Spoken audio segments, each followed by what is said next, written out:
friends, my name is Anubhav Gautam and I'm talking to GOGO magazine. They wanted me to give an interview about the things that are happening in India and world. So let's start the interview.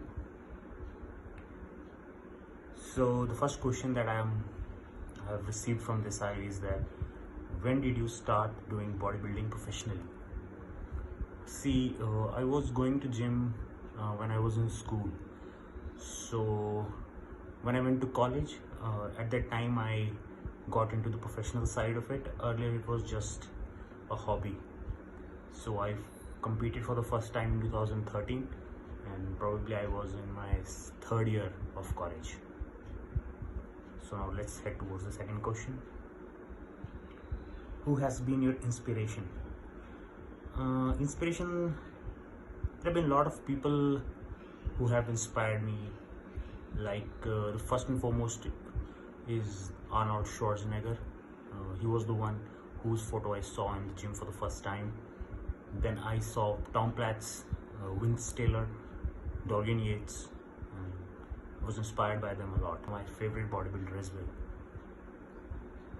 So the third question now. What are the odds in bodybuilding as a career option and how did you manage to fight those odds? See, the odds are involved in every sports.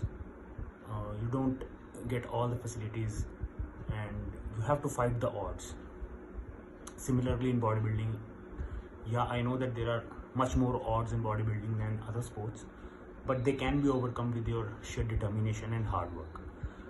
And we take into account the odds that are involved. First and foremost is always that you need to have a good monetary account so that you can manage your bodybuilding career, or you should have a good part-time job or a good part-time earning source so that you can afford your bodybuilding, because it is a very costly sport. The second odd that you face is that since I am from Himachal and I am from a very small town, Palampur, so the people are not used to this kind of sports. So there is always a question in society that what you do for your living. So you have to answer that, and like that there are many odds like that. So these are the odds. Now let's head towards the fourth question. The fourth question is, gyms are closed due to COVID-19. Has this affected your life by any means? Yeah, it has affected me greatly because I own a gym in South, so I'm losing my workouts as well. So yeah, it has affected me. So now the fifth question is, what is the role of performance enhancing drugs in bodybuilding? Yeah, PEDs are involved in every sports, but it is such overhyped in bodybuilding. People are using the PEDs in other sports as well, like cricket as well, or boxing, or your wrestling. They're using it, but it is quite hyped in bodybuilding. Yeah, it is prevalent. I will admit, I won't lie to you. It is prevalent in bodybuilding, but you need to have proper knowledge and you need to administer them under a supervision of a doctor. So if you're planning to take it, so you must think twice because it has side effects as well. So sixth question is, how important is diet for a bodybuilder and what is your diet chart when preparing for a competition? See, diet is the most basic part of bodybuilding.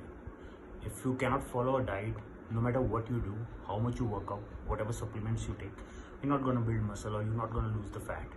So the diet is the building block of bodybuilding. So you need to follow a strict diet either to gain weight or to lose fat. My diet during my prep is simply, it's just boiled food, boiled vegetables, boiled rice, boiled chicken, boiled fish. These are my protein sources, and the carbs is rice. Mostly I take rice for my carbohydrates. You can take oats as well. So mostly this is the diet. It is all boiled. I skip salt also a month prior to the contest, and this is what I follow for my prep. So now it's the seventh question. How often do a bodybuilder gets injuries and how to cope up with them?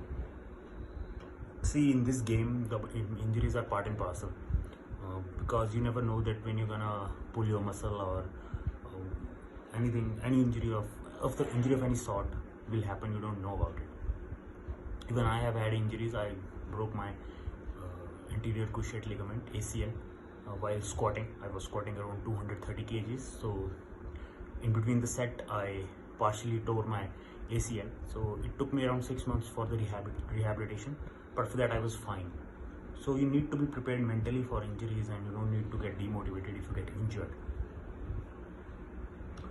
The next question is the 8th one, and it is, which has been your most memorable competition? So see, all the competitions for a bodybuilder, they are memorable, but to name a certain competition, I would say recently in 2019 I competed in Amateur Olympia in Bombay.